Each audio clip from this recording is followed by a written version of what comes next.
I walked into that office with hope in my heart and mud still on my shoes. I was just a girl from the countryside, quiet, simple, nervous. But they laughed, mocked, judged me like I didn't belong. They didn't know that the girl they humiliated would soon rise above them all.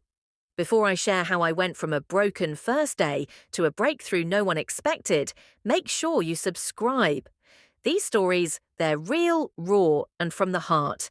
You never know, you might see yourself in them. Let's begin. I grew up in a tiny village where the stars always looked a little closer, and the air smelled like soil and wood smoke. Life was simple. People knew each other's names, and every face felt familiar. We didn't have much, but we had enough. My parents worked hard every day, and somehow they always managed to smile at the end of it. They taught me to dream, even when the world around us felt too small for dreams to grow. I used to sit by the window, staring out at the endless fields, imagining a life beyond them, one filled with bright city lights, office buildings, and the feeling of doing something big. My parents believed in me, maybe more than I believed in myself. My mama used to say, "Your feet may be in the mud, but your mind can fly." But not everyone shared that faith. My uncles and neighbors would scoff, saying girls like me belonged in kitchens, not companies. Still, I held on to my dreams with quiet stubbornness. So when I got my first job offer in the city, it felt like someone finally handed me a ticket to the life I had always imagined. I didn't know then it would change me forever. The city felt louder than I imagined. Buildings stretched high into the sky like giants, and the people moved fast, always looking ahead, never around. On my first day at work, I wore the nicest clothes I owned, a plain blue kurta with simple sandals. I had ironed everything the night before and packed my bag twice just to be sure. But as soon as I stepped into the office, I could feel it. The stares. They didn't say anything at first, just looked. Some with surprise, others with smirks. One girl even glanced at my shoes and raised her eyebrows like I had walked in barefoot. I heard whispers behind me. "She's the new hire. Is she serious with that outfit? Sounds like she just got off the bus from the village." My accent, my clothes, even the way I stood. It all became a joke to them. I tried to smile, to introduce myself, but their eyes told me I didn't belong. No one offered to show me around. No one sat next to me. During lunch, I ate alone. At one point, I heard laughter across the room and noticed one of them looking directly at me. I didn't know if they were really laughing at me or if my mind was just too nervous to think clearly, but either way, my heart sank. I kept telling myself, just get through the day, just smile, pretend you don't care. But it hurt. Every word, every glance felt like a punch I wasn't ready for. I had come with dreams in my eyes, but now they felt blurry with tears I didn't want to cry in front of them. That first day, I felt smaller than I ever had before. I waited until the lunch hour ended, then quietly slipped into the bathroom. I locked the door behind me and just stood there, staring at my reflection. My eyes were glossy, my hands trembling. I didn't want to cry, not here, not on my first day, but the tears came anyway, silent, stubborn, burning. I leaned against the cold tile wall and let myself break, just for a moment. "Maybe I'm not ready for this," I whispered. "Maybe they're right. I don't belong here." But then, through the noise in my head, I heard my mama's voice again, soft, steady. "You don't need to prove anything to them, baby. Just don't give up on yourself." That memory held me like a warm hug.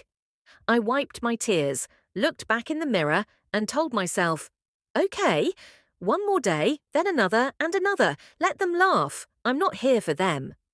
That's when something changed in me. Not a loud, angry fire, but a quiet spark. I didn't want revenge. I didn't want to make anyone feel what I felt. I just wanted to grow, to become strong enough that no one could make me feel small again. I stepped out of that bathroom with red eyes but a straighter back. I kept my head down and focused. I stopped trying to fit in and started trying to learn. I wrote everything down. I stayed late when no one was watching. Every mistake I made, I learned from it. Every snide remark they threw at me, I turned into fuel. I may have walked in as the girl they laughed at, but I had no plans to stay that girl. I was going to change, not for them, for me. And that decision changed everything. After that first day, I stopped trying to be noticed. I became quiet, not out of fear, but by choice. I listened more than I spoke. Every time they talked about something I didn't understand, I took mental notes. I didn't ask them questions anymore. I searched for the answers myself. At night, after work, I watched free online courses, YouTube tutorials, and read blogs about our industry. While they partied or relaxed, I studied. In those long, lonely evenings in my small rented room, I turned my pain into purpose. I wrote down new words I heard in meetings and practiced saying them out loud. I rewrote the reports I submitted, again and again, until they were cleaner, stronger. I learned how to format emails, how to prepare presentations, and even how to carry myself with quiet confidence. No one noticed at first. I was still the rural girl to them. But slowly, small things began to shift. One of the senior managers complimented my report. Another asked where I learned to create such neat data summaries. And one day, one of the very girls who used to laugh behind my back asked me for help with a spreadsheet. It felt strange, like watching walls melt without touching them. Still, I didn't let it go to my head. I wasn't doing this for attention. I was doing this because I knew I had it in me. I just needed time, space, and belief. There was one person who saw my effort clearly, an older colleague named Samira. She had been quiet too, watching from the sidelines. One day she pulled me aside and said, "You remind me of myself. Keep going." That was all I needed. I wasn't alone anymore. I was growing, even if it was in the shadows. It had been about 3 months since I started the job, and by then I had become almost invisible to most people in the office. They still didn't see me as one of them, but I didn't mind anymore. I had my routine, my quiet learning, and a slow, steady confidence building inside me. But I didn't realize how much had changed until the day everything did. There was a major client project that landed on our team's table. It was big, high pressure, tight deadlines, lots of moving parts. Naturally, the seniors took charge, and the ones with louder voices quickly claimed the spotlight. I was left to the side again, barely assigned a task. I kept my head down and did what little part I was given, carefully, perfectly, as always. But a few days in, the project started falling apart. Miscommunication, sloppy work, missed deadlines. It was chaos. I could see exactly where things were going wrong. I had ideas, solutions. But I hesitated.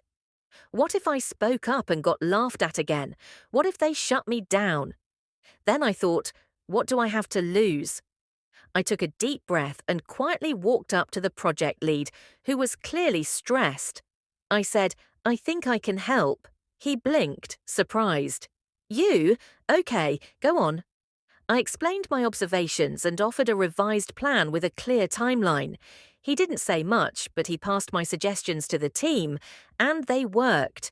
Within 2 days, things started getting back on track. People were stunned.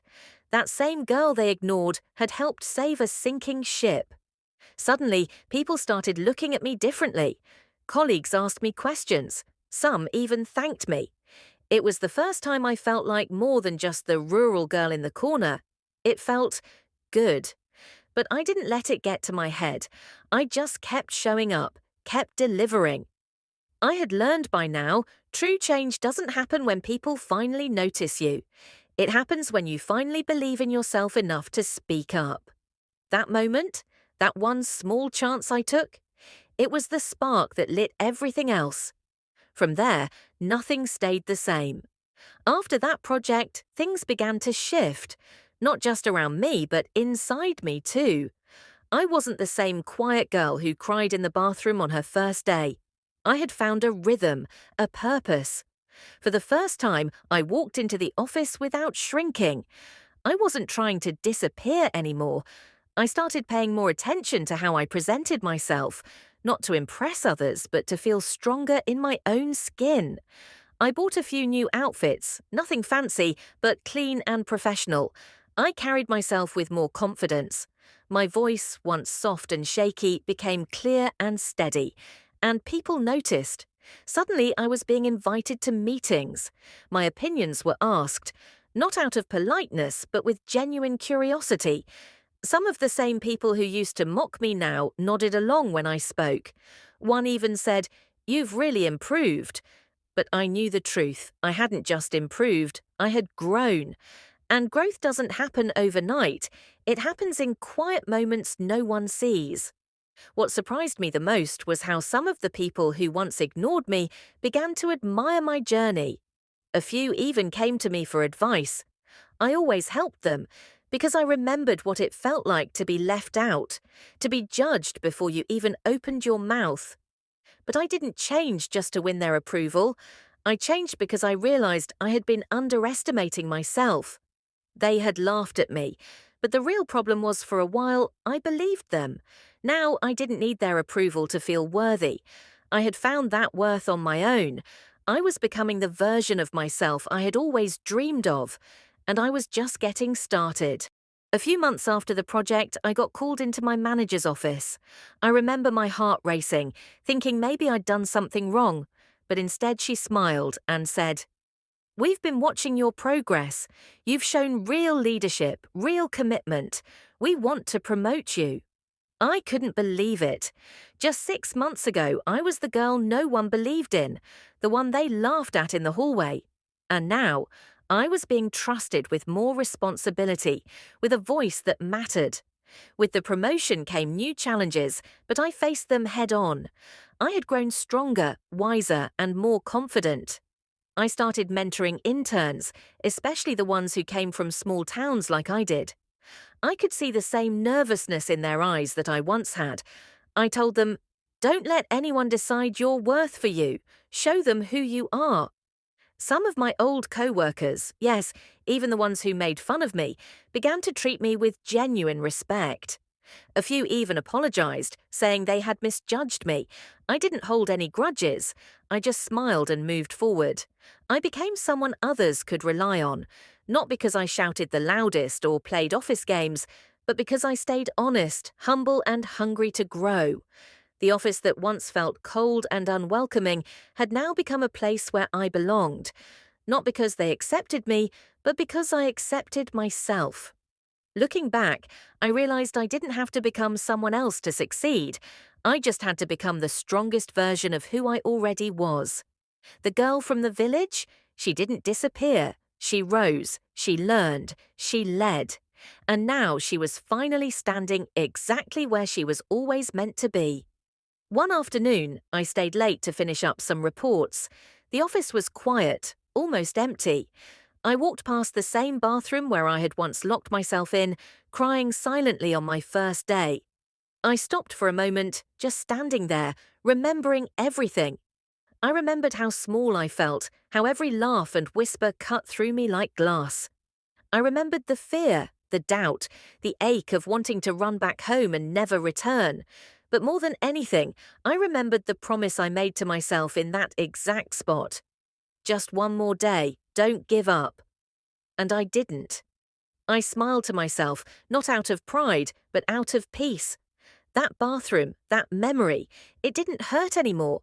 It had become a reminder of how far I'd come. I whispered under my breath, "Thank you." Not to the people who hurt me, but to the version of myself who didn't quit when it would have been easier to walk away. It's funny how the same place that once made you feel broken can later make you feel whole again. I used to think success was about proving people wrong, but now I know it's about proving yourself right, about trusting that quiet little voice inside that says, "You can." I walked away from that bathroom with my head held high, knowing that I had faced something harder than any job. I had faced my own fear. And I had won. The girl they laughed at? She didn't just survive, she transformed. And now, whenever I meet someone who feels out of place, like they don't belong, I tell them my story, Because sometimes all it takes to change a life is knowing you're not alone. If you've made it this far into my story, maybe you've felt something similar. Maybe you've walked into a room where no one saw your worth. Maybe you've been laughed at, overlooked, or made to feel like you're not enough. And maybe, like me, you've cried in silence, wondering if you really belong. Let me tell you something from the deepest part of my heart. You do. You belong in any room your dreams lead you to. You don't have to come from a big city, speak perfect English, or wear designer clothes to be someone. You are already someone. The rest, that's just growth. That's just time and effort.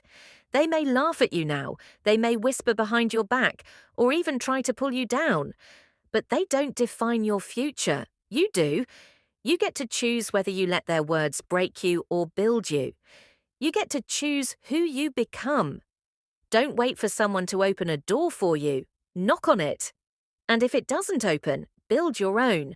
And if no one claps for you, clap for yourself. Your story is still being written. And believe me, one day you'll look back and smile. You'll thank the pain for making you stronger, the silence for teaching you focus, and the setbacks for building your strength. So keep going. Don't give up. Not today. Not ever. Because just like that rural girl who once felt invisible, you too have no idea who you're about to become. If this story touched even a small part of your heart, like and share it. Someone out there might need to hear it today. And don't forget to subscribe. I've got more real stories where this one came from.